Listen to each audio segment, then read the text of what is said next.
masyarakat tidak bersifat statis ya. Seiring dengan kemajuan ilmu pengetahuan teknologi ini, masyarakat itu mengalami perubahan-perubahan. Nah, perubahan-perubahan itu menandakan sebuah dinamika ya. Keadaan sekarang yang sewu perubahan ini berapa cepat. Kalau kurikulum ini kan kurikulum harus mengikuti masanya. Setiap perubahan zaman pasti akan diikuti dengan perubahan kurikulum, karena kurikulum itu prinsipnya adalah adaptif dan kemudian juga merespons setiap perubahan zaman. Sebetulnya dibuat itu menyesuaikan dengan perkembangan zaman gitu ya, perkembangan era gitu. Tetapi terkadang kurikulum yang bagus sekalipun itu ketika diterapkan di sebuah sekolah kadang-kadang tidak cocok gitu ya. Sebenarnya setiap pergantian menteri pendidikan ya, jadi ada suatu prinsip yang berbeda. Kurikulum itu sebetulnya adalah sebuah patokan ya, atau pedoman yang harus dipakai dalam sekolah untuk melaksanakan kegiatan belajar mengajar. Kurikulum sangat penting sekolah dalam rangka bagaimana arah pembelajaran pendidikan itu kan dari kurikulum, muatan materinya, kemudian bagian struktur kurikulum sampai kemudian materinya seperti apa. Tanpa ada kurikulum ya pembelajaran itu tidak ada arah sama sekali. Bahkan sekolah yang berbasis alam pun ada kurikulumnya. Masalah kurikulum di madrasah kita berpedoman kepada KMA 184 tahun 2019 tentang pedoman implementasi kurikulum pada madrasah.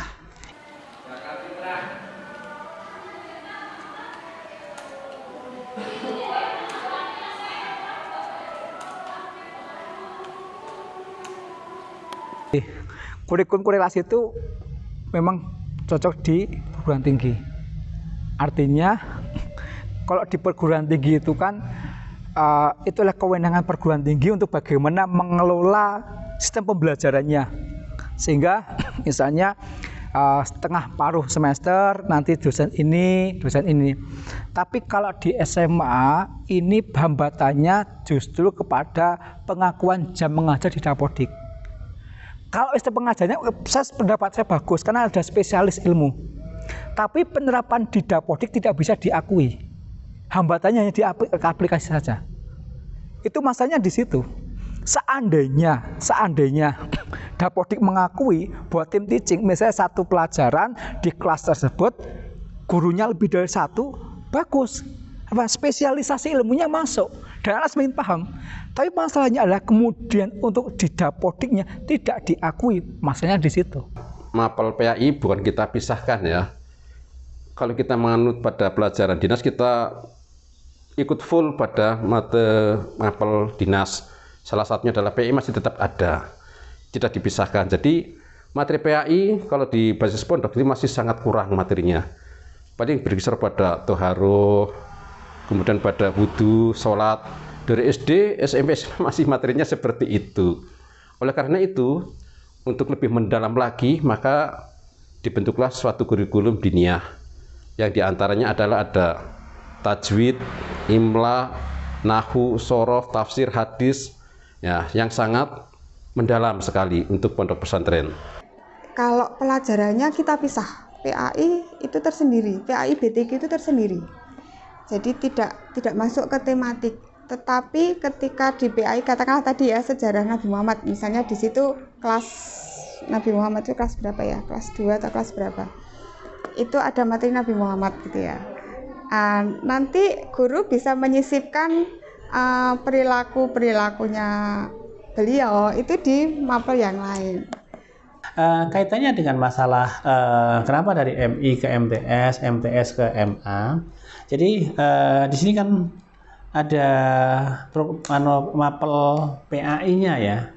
PAI yang di MI ada, di MTS ada, di MA ada, bahasa Arabnya juga di MI ada, MTS ada, MA ada, sehingga nanti nyambung dalam satu jalur kurikulum ini. Alangkah bagusnya itu ya kita pada fokus pada suatu bidang. ya. Itu sekarang kuliah memang ada jurusan IPA gitu. Dan IPA itu adalah masih secara umum. Malah lebih bagus menurut saya gitu ya. Malah bagusan kayak dulu ada jurusan fisika dan jurusan biologi. Sebab dua mapel ini adalah suatu yang sangat berbeda yang dibahas. Satu membahas benda mati, yang satu membahas makhluk hidup. Dua hal yang sangat berbeda. Meskipun bisa digabungkan, tapi kayaknya dipaksakan.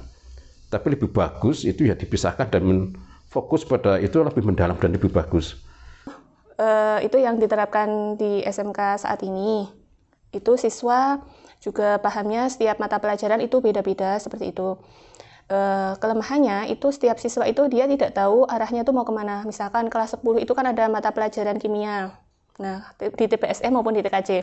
Nah, anak-anak itu kadang tidak paham kimia itu untuk apa gitu. Padahal dia kan jurusannya teknik sepeda motor ya. Padahal di sepeda motor itu kan nggak mungkin mencampur-campur apa ya namanya, istilahnya menghitung atom atau apa itu.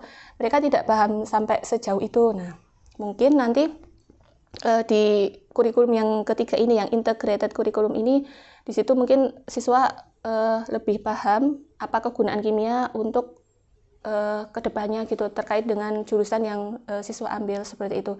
Nampaknya kalau anak hanya sekedar bercerdok, mereka malah bingung ya. Makanya perlu saya sampaikan ke teman-teman itu bahwa dalam pendahuluan itu perlu disampaikan bahwa dalam proses pembelajaran salah satunya adalah ada yang namanya motivasi.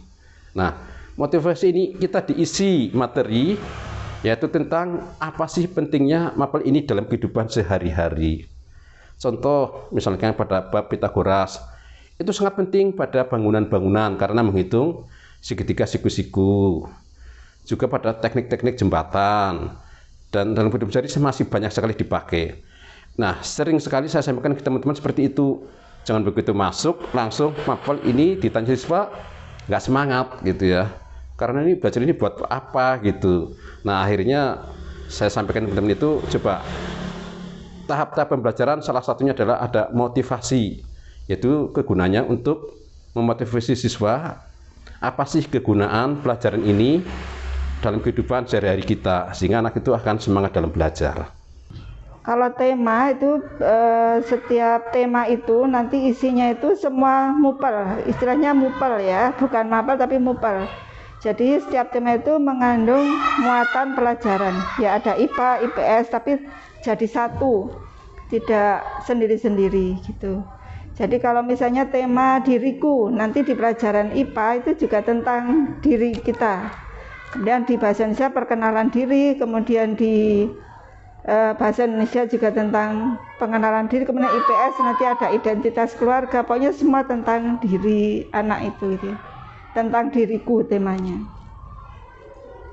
Kalau di kelas kecil itu memakai tematik masih nyambung. Anak mungkin lebih apa ya, lebih enteng gitu ya, lebih enteng. Jadi kita dulu pernah mencoba memakai kurikulum yang di kelas 1, 2 itu kita hanya fokus di calistung, membaca, menulis, berhitung. Ya, jadi kita hanya fokus di situ. Kemudian untuk pelajaran yang lain, IPS, PKN dan sebagainya itu hanya kita selipkan gitu. Nah, itu ketika menggunakan tematik itu memang lebih masuk. Tapi kalau sudah menginjak di kelas besar, kelas 3 sampai kelas 6 itu saya merasa tematik itu tidak cocok. Jadi anak lebih fokus belajarnya per mapel daripada kalau tematik itu kan banyak banget ya.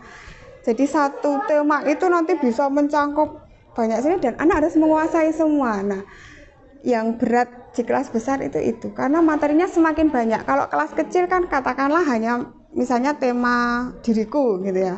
Mereka hanya pengenalan tentang dirinya sendiri. Kemudian ketika diterapkan dengan IPA mereka mengenal bagian-bagian tubuh. Itu masih nyambung. Tapi kalau sudah di kelas 3 sudah nggak nyambung. Meskipun kita pembelajarannya tematik, tetapi di ujiannya tidak ada tematik. Jadi ujiannya itu ujian mapel. Ijazahnya juga mapel. Jadi percuma dikasih tematik gitu. Kalau untuk guru ya jelas mata pelajaran. Tapi kalau untuk anak itu lebih baik yang tema ya. Maksudnya pakai yang kurikulum 2013 karena anak lebih aktif kan, karena juga lebih adil penilaiannya karena ada pengetahuan, ada keterampilan. Kadang anak itu ada yang nggak bisa pengetahuannya, tapi kalau buat itu dia lebih terampil daripada temennya yang pintar, itu kadang ada.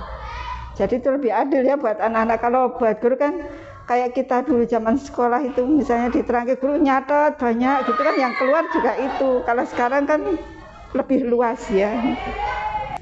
Kalau dalam SMA namanya kolaborasi. Jadi kolaborasinya pada proses penugasan pembelajarannya. Nah, misalnya ada tugas proyek profil pelajaran laksana, tadi ada 7 tema. Katakanlah kita ambil untuk yang tema kearifan lokal. Nanti ini lintas mapel. Emang lintas mapel. Misalnya kita akan ambil tentang seni budayanya, maka kita bisa nanti kolaborasi dengan mapel seni budaya. Kemudian nanti bagaimana sih untuk menghitung proses penganggarannya kita dengan mapel ekonomi. Kemudian nanti pas proses pementasannya membutuhkan IT-nya, maka mapel informatika. Laporannya ya mapel bahasa Indonesia. Nah, ini kemudian lintas mapel kolaborasi namanya. Kalau di SMA namanya kolaborasi, bukan tematik, kolaborasi. Mengkolaborasikan beberapa mapel menjadi satu dalam sebuah proyek penugasan. Itu bisa dalam sebatas untuk penugasan proyeknya, kolaborasi. Tapi kalau kemudian untuk mata pelajaran gabung kemudian membahas tema yang sama, tidak bisa. Makanya tema mata pelajaran, tapi kalau membahas untuk sebuah proyek penugasan sangat memungkinkan, dan itu di kurikulum Merdeka justru disarankan untuk kolaborasi antar mapel dengan adanya proyek profil pelajar Pancasila. Sangat cocok di situ. Di SMA bagus, SD, SMP juga bisa. Gitu. Sebenarnya kan kalau kita seperti yang 2006 ya, 2006 kan sudah ya.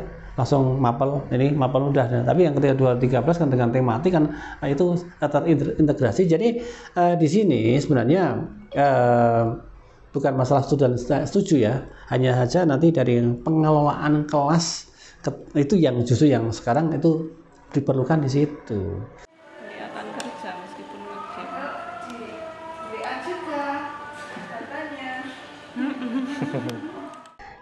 Ini yang mungkin kadang-kadang antara keinginan atasan, keinginan yang di atas, pembuat kurikulum dengan yang praktek itu kadang-kadang tidak disesuaikan. Kalau orang yang sudah biasa praktek di kelas, kemudian kita disuruh dari kurikulum yang baku seperti itu, kadang-kadang kita juga bingung gitu.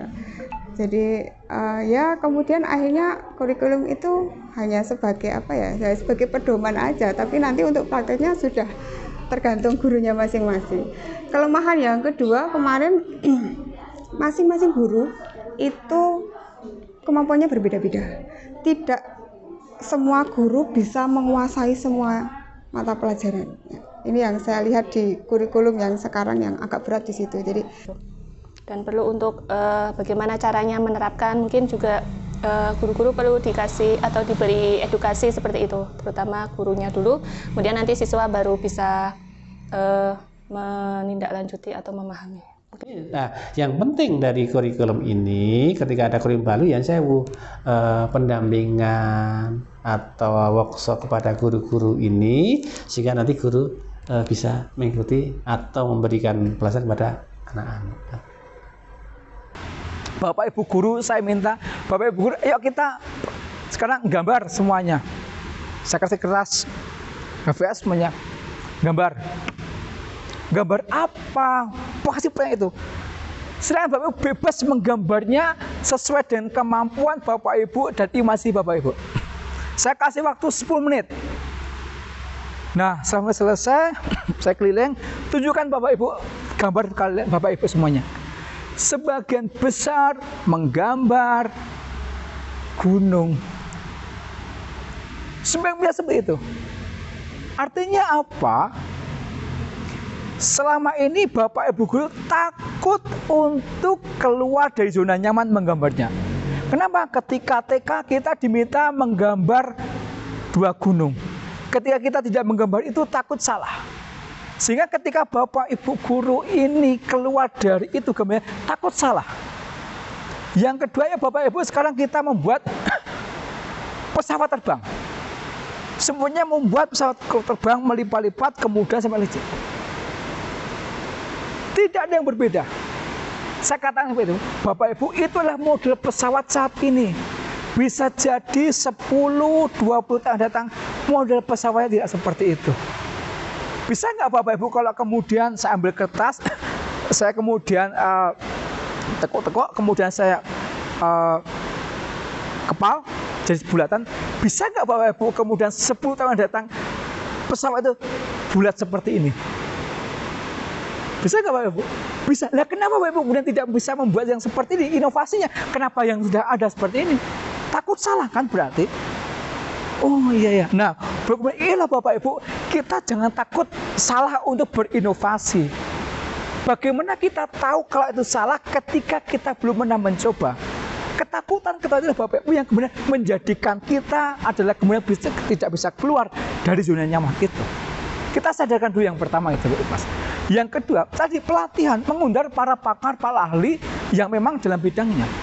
Harapannya ketika ada masalah, ada tantangan, ada ketakutan yang berlebih dari Bapak Ibu, apa sih yang menjadi ketakutan Bapak Ibu ketika kita menerapkan kurikulum baru? Wah, nanti bagaimana saya ngajar? Nah, kalau saya kemudian mengundang pakarnya, bisa terjawabkan. Sehingga ketika ketakutan-ketakutan itu mendapatkan jawaban tadi, maka kekhawatiran, ketakutan itu hilang dengan sendirinya. Kemarin ketika kita mau menerapkan kurikulum merdeka, kita ngundang dari LPMP. Tidak cukup, ya kita kemudian belajar dengan sekolah yang sudah menerapkan. Artinya apa? Ketakutan-ketakutan itu akan menjadi hilang ketika sudah tahu jawabannya seperti apa.